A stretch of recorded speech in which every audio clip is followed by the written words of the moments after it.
I go in there. They're like, yo, what happened to you? I'm like, I was on the back of the bike. My man was riding, did a wheelie. I fell off and he left me.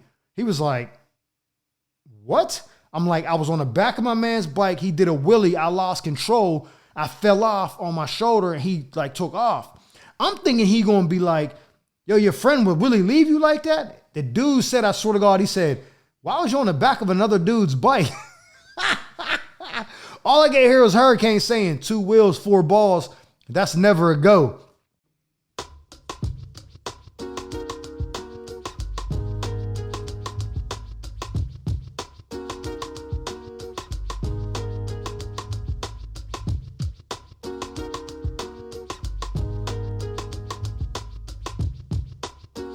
Alright, so boom, check it.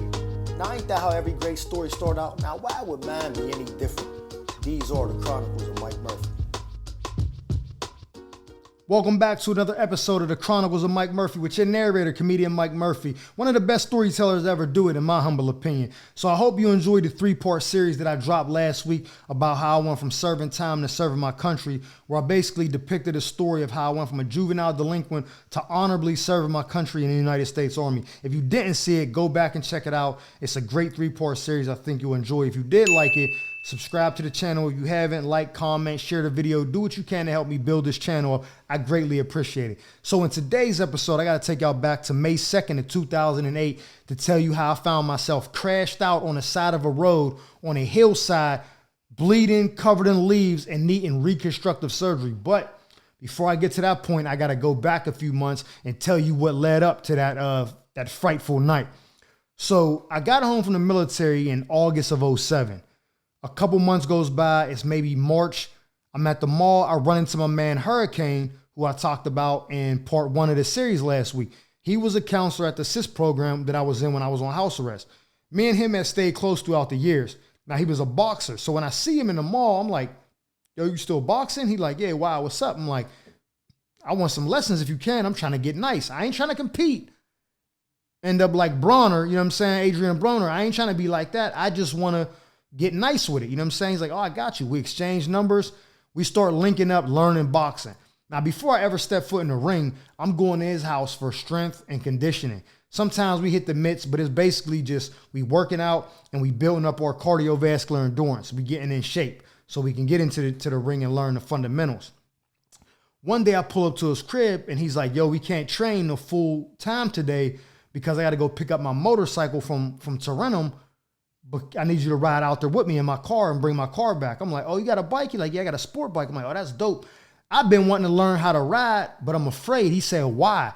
I said, well, I've been riding bikes as a kid all my life, like pedal bikes, wheelies, jumping off. Remember we used to make ramps as kids and jump off with the wood and the bricks? I was doing all that. I'm like, I always was like a daredevil. I'm like, but when I got home from Iraq, the first deployment, there was a soldier on post who went out and bought a Suzuki Hayabusa. That's like 1,349 cc, super fast, super heavy, never rode a bike a day in his life, was racing on posts down, I believe, the streets called Old Ironsides, and they have like drainage ditches in the road. They're like metal, they go across the road side to side so the water could go in them, and it's kind of like a little dip when you hit them.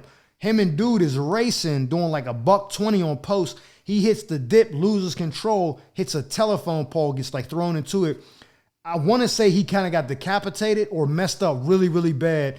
Anyways, you know, God rest his soul. But it was a tragedy. He survived the whole year dodging bullets and bombs to die the first weekend he's home on a motorcycle because he was inexperienced.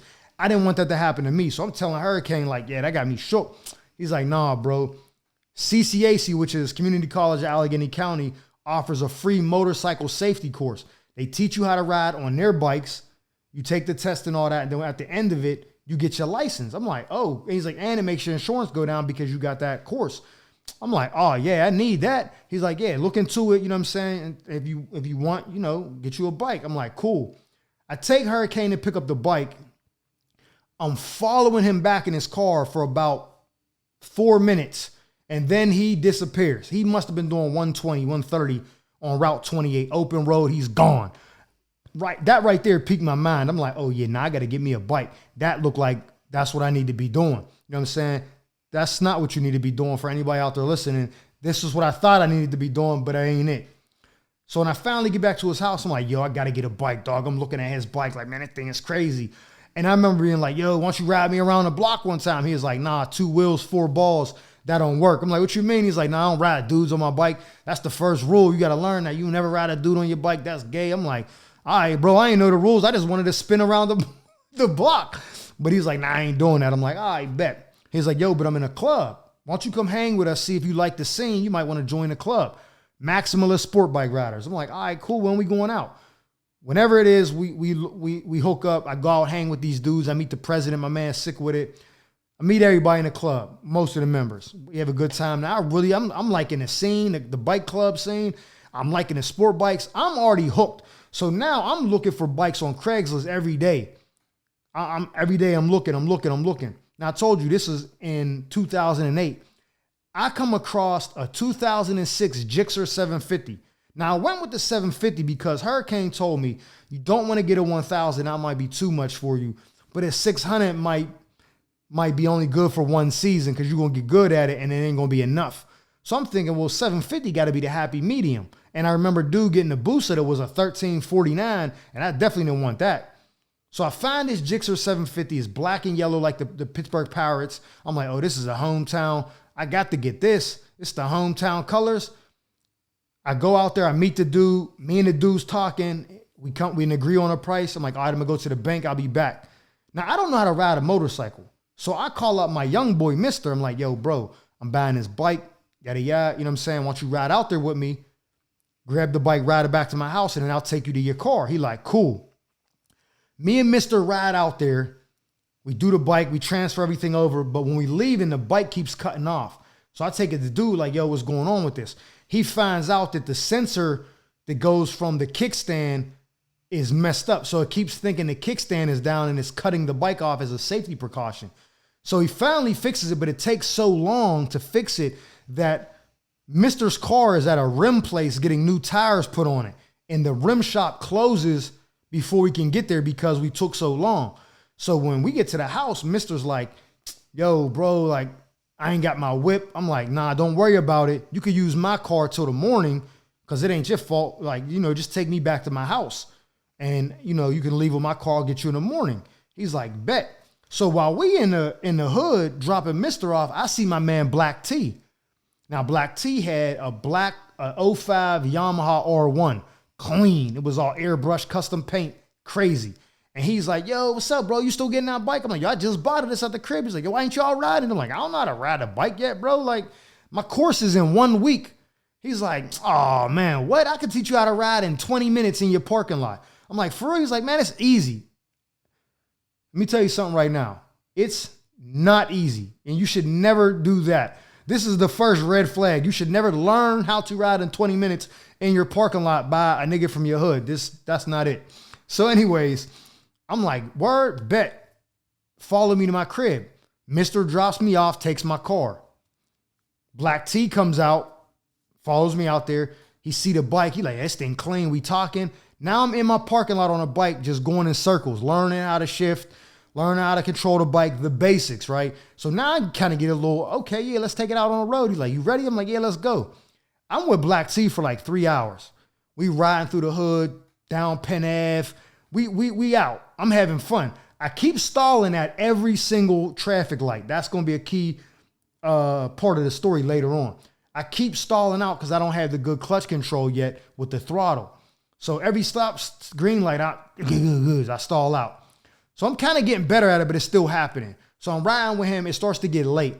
I say, yo, bro, I'm about to take it to the crib. I'm getting tired. You know what I mean? I'll get up with you. He's like, bet, I got to do something too. You good? You going to make it home right? I'm like, yeah, I'll be straight. He's like, bet. I dap him up. He goes one way. I go the other way. I get home safe, park the bike. You would think the day is over. I'm on my couch watching TV.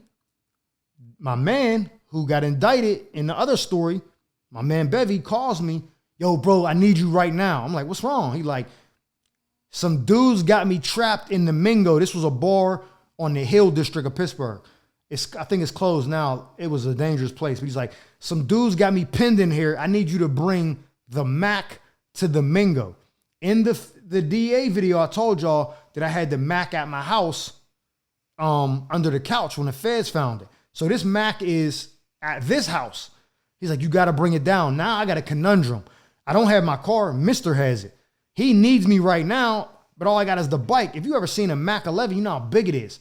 I stick the Mac in my pants. I'm definitely afraid to get on the freeway, the parkway, which is the fastest way to get to the Hill District from where I live. So I drive through the whole city, which anybody who rides motorcycle knows that the city is way more dangerous than the freeway. But when you're learning how to ride, you don't think that. You think you're going so fast that you're going to die. But that's way safer than the city is. I ride through the city. It takes me forever to get there. When I pull up, I'm a half a block away from the Mingo. There's cops everywhere. Now I'm thinking, damn, a man is probably smoked or something crazy happened, but I can't go down there with the Mac on me. So I'm calling his phone, probably like 12 times. He don't answer. I'm like, damn. Finally calls me back. I'm like, yo, bro, where you at? He's like, bro, I'm good. And, you know what I mean? I'm with my little shorty and shit. Where you at? I'm like, nah, bro, what are you talking about? Like, you called me on some dire need. Like, I got the joint. Like, I'm on a motorcycle. He's like, where you get a motorcycle? He don't even know I bought a motorcycle. So the story sound crazy. You're on a motorcycle that I didn't know you even had with the Mac tucked in it. Like, what are you doing? I'm like, nah, what are you doing? He's like, yo, meet me at the building. The Benny building was a building that a couple of my guys was, staying at the time, and occasionally stash some stuff there, whatever. So I ride down to the Benny building. I'm waiting for him. He pulls up. I park the bike. He's like, yo, I need you to ride with me to go pick up this shorty. I'm like, I thought you was with her. He's like, nah, that chick was playing games. I got another one waiting on me, but I don't want to go over there without no license. I'm like, all right, bet. So my man Demo, this is my guy, brought him up in many stories before. Demo's walking out. He's like, oh, that's your bike, bro? I'm like, hey, yo, let me spin it around the block. I'm like, you not a ride? He's like, I'm a beast. I'm like, all right, now I'm going to tell you a person, it's just material stuff. I don't care if he wrecked it or not. I got insurance. I ain't tripping. I throw him the keys. Like, yo, I'm about to ride with son. Just park it when you get back. I'll come into the crib and get the keys. He's like, all right, bet. Demo take off on a bike. Me and Bevy take off in the car. We go pick Shorty up.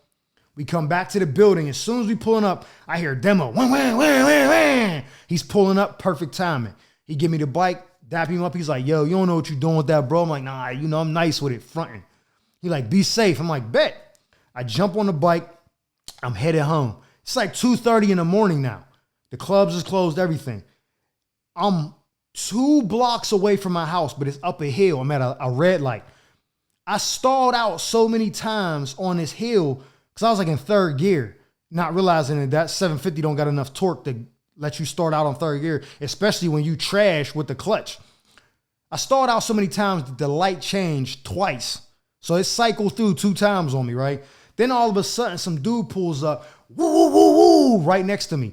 I knew he was a beast because he had the helmet with the mohawk on it. Remember the sports helmets used to have the mohawks? He had a mohawk on it, and he had a Vanson leather jacket, which I only knew about them because my New York dudes that I was in the military with always talked about these Vansons was like the top, like the shit. I seen this dude had a Vanson leather on, a mohawk. The bike was loud. It was all super. He had lights and shit. I'm like, damn. He like, yo, what up, fam? How long you been riding? I was like, man, today my first day. He like, wait, what you mean? I'm like, how long I been riding? I just learned today. He's like, oh, no, I meant like, how long have you been outside today? I'm like, oh, well, like 3 hours. He like, oh, damn, man, be safe. He was like, yo, you got to take your time because you just learning. In Pittsburgh, you don't got that many months to ride like hot cities like a Florida or a California. I mean, states. He was like, you don't have all year to ride. So you only got like 4, maybe 5 months to ride. You got to be safe and enjoy that time. I'm like, yeah, definitely, bro. He was like, nah, be safe out there, man. The light turns green. He flips the lid down, the visor on his helmet. Bam! Pops the bike up and takes off up the hill. Now I'm hyped. I'm like, oh, let me go chase him. Keep stalling out. I get so frustrated that I realize, oh, I'm in the wrong gear. I drop it down to 1. When the light turned green again, I cranked that joint all the way back, whiskey throttle, and popped the clutch. That bike stands straight up. I'm like, oh! And I remember my man Black T saying, yo, if it gets out of control, just grab the clutch. That will kill all the power. So I grabbed the clutch, and when I come down on it, boom, my chest hits the gas tank, and my hand kind of comes off of the clutch, but the throttle was still all the way back. The bike just takes off again. Screaming in 1st gear. Like I was redlining. It was screaming like I should have been shifting out, but I couldn't because I'm getting dragged by the bike. Like I'm holding on one hand. I'm panicking. The hill kind of goes like this. There's a hillside over there. So if I don't turn, I'm going straight for the hillside. And I'm panicking and I just bail at the last minute. Boom! Hit the ground. The bike slid. Hits the sidewalk, flips. I roll onto the curb, hit the grass of the hillside. I got leaves all over me. The helmet is cracked open, like the visor is broke off. It's all smashed. I get up. My shoulder is like this. I'm like, oh man, but I'm in such adrenaline, I don't feel the pain yet. I try to pull out my iPhone. The whole screen is cracked. I got scuffs all on my jeans. My hands is all scuffed. I'm like, Somehow I managed to twist my arm sideways and lift the bike up on a kickstand and park it on the curb. I'm sitting there. I want to cry. I'm hurting so bad now. I can't. I'm like, oh, something's wrong for sure. I finally get my phone to work. I almost cut my finger on the shattered glass. I call Bevy because I'm scared. I'm like, yo, I need you to come take me to the hospital. He like, yo, is it really that bad? I'm like, what? I'm only out the house because of you. You better come get me right now, dog. He's like, all right, my bad, bro. I'm on the north side. I'm coming to get you right now. Now, me and Bevy live in the same building, so he knows where I'm at. I'm 2 blocks away from the house. He jumps on the parkway, gets there maybe 15 minutes. He pulls up. I'm like, He's like, damn, bro, what happened? I'm like, I don't know. I'm in the back. Shorty's in the front seat. It's quiet. He's like, yo, what happened, bro? You cool? I'm like, I don't know. I'm like, yo, you think it's broke? He like, yo, that shit messed up. I don't know how bad it is, but you need to see a doctor. And I'm back to He's like, go ahead, cry, bro. Just let it out. I'm like, He's like, why? I'm like, cause when I get better, you and Shorty gonna be laughing at me like, yo, that nigga was crying in the back, man. Fuck out of here. I'm like, I'm not crying. I wanted to cry bad. I would not let it out because I didn't want to cry in front of her. I hurt so bad. We get to the hospital. He's like, yo, I can't go in there with you. I'm just going to drop you off. I'm like, nigga, I didn't get shot. What are you talking about, bro? Make sure I get taken care of. He's like, nah, bro, let me out right at West Penn at the front door, the emergency. Yo, hit me tomorrow, and pulls off. I'm like, but he's really treating me like I was a gunshot victim. They was going to question him yo, where were you at? Bro, I just rode him to the hospital, but he left. I go in there. They're like, yo, what happened to you? I'm like, I was on the back of the bike. My man was riding, did a wheelie. I fell off and he left me. He was like, what? I'm like, I was on the back of my man's bike. He did a wheelie. I lost control. I fell off on my shoulder and he took off. I'm thinking he going to be like, yo, your friend would really leave you like that? The dude said, I swear to God, he said, why was you on the back of another dude's bike? All I get here is Hurricane saying 2 wheels, 4 balls. That's never a go. I'm like, man, bro, could you just help me, man? I'm hurting. He's like, all right, they take my hoodie off. He was like, damn. It was so dislocated. So not only was the shoulder dislocated, but I shattered the socket. So when they were trying to put the socket back in, this part is broke. So it just keeps popping out like this every time because this isn't tight no more. So they're like, yeah, we got to do emergency surgery on you. As soon as the surgeon come in, we're going to give you some medicine. They gave me something, maybe Vicodin or, something like that, a painkiller. I go to sleep. I can't call nobody. My phone is messed up. I only called him, Betty, because I remember the number off by heart, but I was messed up. Somehow, some way, everybody finds out about it. I get surgery in the morning. They had to do reconstructive surgery. I got a screw back there, some wire, some metal, all this. They put it all together, and then I wake up and I'm kind of out of it. My mom is there. Another woman who's like a mom to me named Miss Jack. She's there, and they're talking to the doctors about my aftercare instructions. And I start having a seizure because my body is reacting to the anesthesia they used to put me out. So they give me some medicine. I'm shaking. Everybody's like, my mom's screaming, oh my God, what's wrong with him? I'm like, I'm in a sling. I look crazy, right? So I get released from the hospital. I go to stay with Miss Jackie for 10 days. She wake up every 4 hours to give me my medicine to make sure I'm good. She nursed me back to health. This is why you have to have good people in your life. I love Miss Jackie forever. Not even just for that, but that was one of the things that showed me she took off work to do that. You know what I'm saying? I didn't have no room in my mom's house. I couldn't stay with my dad. She took me in and was like, you could stay here, and took off work to nurse me back to health. So when I finally get better, I buy a GXSR.